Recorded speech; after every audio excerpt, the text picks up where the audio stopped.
بسم اللہ الرحمن الرحیم۔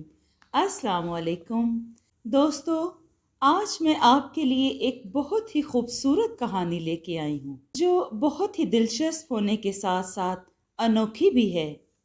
لیکن کہانی شروع کرنے سے پہلے میری آپ سب سے گزارش ہے، اگر آپ میرے چینل پر نئے ہیں تو اسے سبسکرائب کر لیں اور بیل آئیکن کو بھی دبا دیں تاکہ دلچسپ اور بہترین کہانیوں کا سلسلہ بر وقت آپ کو ملتا رہے۔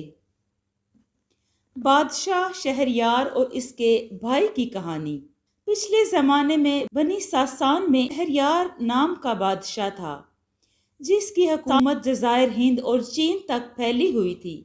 اس کے دو بیٹے بڑے بہادر اور شہ سوار تھے۔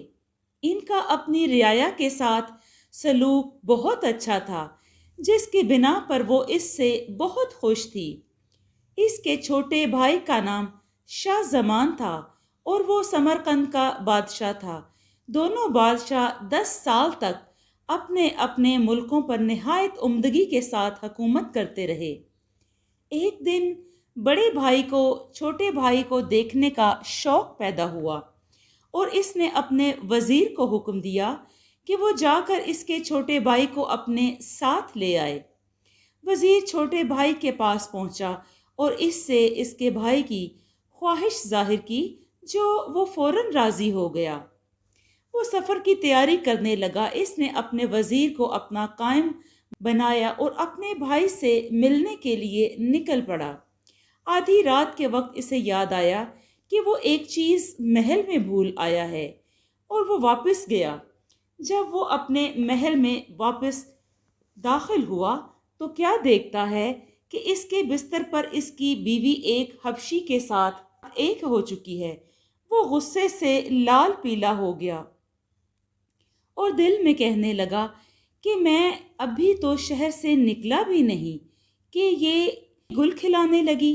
اگر ایک مدت تک اپنے بھائی کے پاس رہ گیا تو یہ بیوی کچھ نہ کچھ ضرور کر گزرے گی۔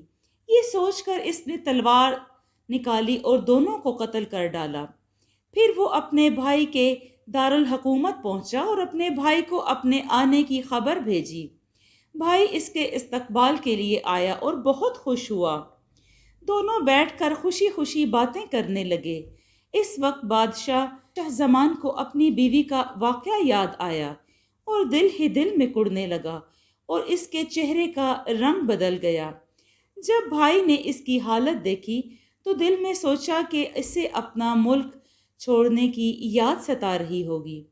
کچھ دنوں کے بعد اس نے بھائی سے کہا، میں دیکھتا ہوں کہ تم روز بروز کمزور ہوتے جا رہے ہو۔ اس نے جواب دیا، میرے دل کے اندر ایک زخم ہے، مگر اس نے اپنی بیوی کا واقعہ بیان نہ کیا۔ بھائی نے شکار کھیلنے کی تجویز پیش کی تاکہ اس کا دل بہل جائے، مگر وہ نہ مانا۔ بڑا بھائی اکیلا ہی شکار کھیلنے کے لیے روانہ ہو گیا۔ بادشاہ کے محل میں ایک دروازہ باغ کی طرح کھلتا تھا۔ اس میں سے 20 لونڈیاں اور 20 غلام نکلے اور ان کے درمیان اس کے بھائی کی بیوی جو نہایت حسین تھی۔ جب وہ تالاب کے پاس پہنچے تو پھر بادشاہ کی بیوی نے کہا، اے مسعود، تم کہاں ہو؟ یہ سن کر ایک حبشی غلام آیا، پھر دونوں ایک ہو گئے۔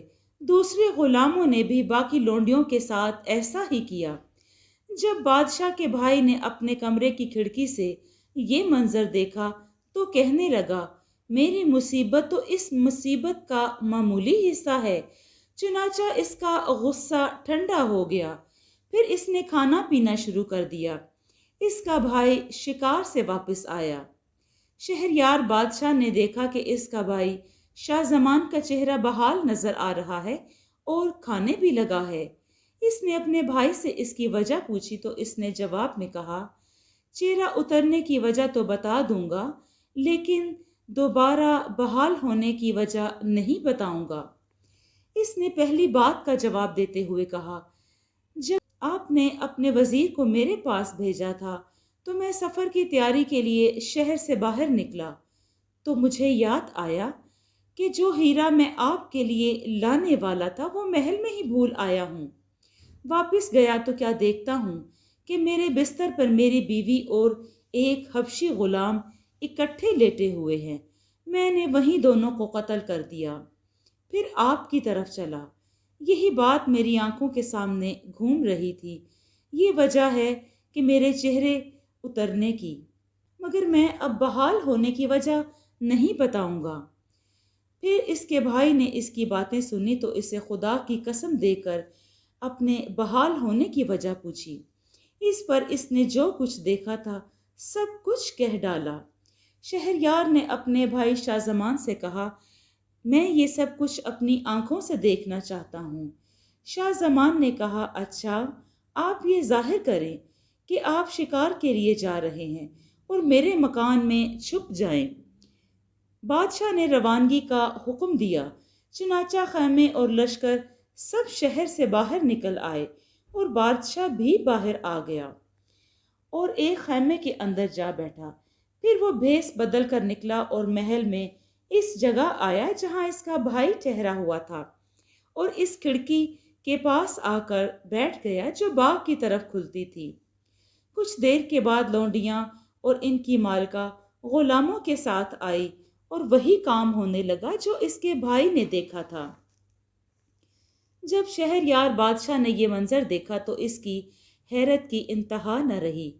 پھر اس نے اپنے بھائی شاہ زمان سے کہا، چلو یہاں سے دور نکلیں، نکل کے دیکھیں کہ دنیا میں کوئی اور بھی ہے جس کے ساتھ ایسا واقعہ پیش آیا ہو۔ دونوں بھائی محل کے چور دروازے سے باہر آئے۔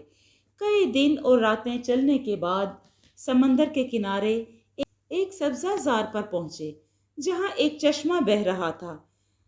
درمیان میں ایک درخت تھا۔ ایک دن کیا دیکھتے ہیں کہ سمندر میں لہریں اٹھی اور ایک سیاہ ستون سا اوپر کی طرف اٹھا۔ یہ دیکھ کر دونوں ڈر کے مارے درخت کے اوپر چڑھ گئے۔ وہ کیا دیکھتے ہیں کہ ایک دیو صندوق لیے خشکی کی طرف آ نکلا اور اسی درخت کے پاس آ پہنچا جس پر وہ دونوں بیٹھے ہوئے تھے۔ یہاں بیٹھ کر اس نے صندوق کھولا اور اس میں ایک بڑا پیالہ نکالا جس میں سے ایک نوجوان لڑکی نکلی جو بہت خوبصورت تھی۔ دیو نے اس لڑکی کی طرف دیکھ کر کہا، میں تجھے نکاح کی رات اٹھا کر لایا ہوں، اب میں سونا چاہتا ہوں۔ پھر وہ لڑکی کے زانوں پر سر رکھ کر سو گیا۔ لڑکی نے اپنا سر اوپر اٹھایا تو ان دونوں بادشاہوں کو درخت کے اوپر بیٹھا دیکھا۔ یہ دیکھ کر سر کو اپنے زانوں سے اٹھا کر زمین پر رکھ دیا اور خود درخت کے نیچے آ کھڑی ہو گئی اور اشارے سے کہنے لگی، اتر آؤ، دیو سے نہ ڈرو۔ جب وہ نہ آئے تو دیو کا خوف دلا کر وہ دونوں درخت سے نیچے اتارنے میں کامیاب ہو گئی۔ جب وہ قریب آئے تو انہوں نے باری باری اپنے ساتھ ایک ہونے کو کہا۔ دونوں بھائی دیو کے خوف سے باری باری اس کے ساتھ ایک ہوئے۔ جب وہ فارغ ہوئے تو اس نے اپنی جیب سے ایک تھیلی نکالی جس میں ایک ہار کی شکل میں 570 انگوٹھیاں پروئی ہوئی تھیں اور کہا، یہ ان لوگوں کی ہیں جو میرے ساتھ ایک ہو چکے ہیں۔ اب تم دونوں کی انگوٹھیاں بھی اس ہار میں ڈالوں گی۔ دونوں نے دیو کے خوف سے اپنی انگوٹھیاں اتار کر دے دیں۔ پھر وہ کہنے لگی، یہ دیو مجھے نکاح کی رات اٹھا لایا، پیالے میں بند کر کے مجھے سمندر کی تہہ میں چھپا کر رکھتا ہے، مگر اسے عورتوں کے مکر و فریب کا کچھ علم نہیں کہ وہ کیا کچھ کر سکتی ہیں۔ اس نے بتایا کہ عورت صرف اس سے خوش رہتی ہے جو اس کی پیاس بجھا سکے، لہٰذا کبھی ان کی جھوٹی محبت پر اعتبار نہ کرنا۔ اس لڑکی کی باتیں سن کر انہوں نے ایک دوسرے سے کہا، دیو کے ہوتے ہوئے اس کے ساتھ جو ہوا وہ اب تک دنیا میں کسی کے ساتھ نہ ہوا ہوگا۔ وہ فوراً واپس شہریار بادشاہ کے دارالحکومت میں آئے۔ پھر شہریار نے اپنی بیوی، لونڈیوں اور غلاموں کو قتل کر ڈالا۔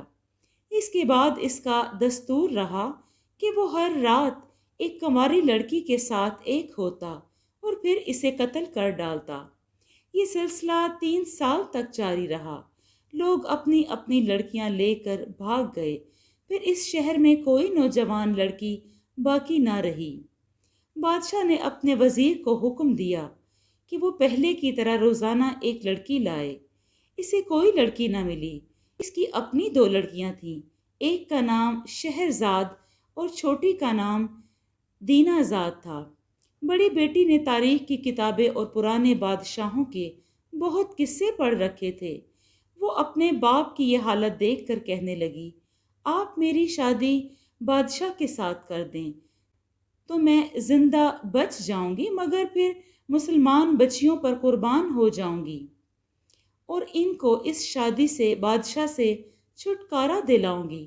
باپ نے کہا، تیرا حال ایسا نہ ہو جو کسان اور گدھے اور بیل کے ساتھ کیا تھا۔ اس نے کہا کہ وہ قصہ کیا تھا؟ جی دوستو، یہ اس کہانی کا پہلا حصہ ہے۔ اگر آپ کو یہ کہانی پسند آتی ہے تو اسے لائک کریں اور کمنٹ میں اپنی رائے کا اظہار ضرور دیں۔ شکریہ۔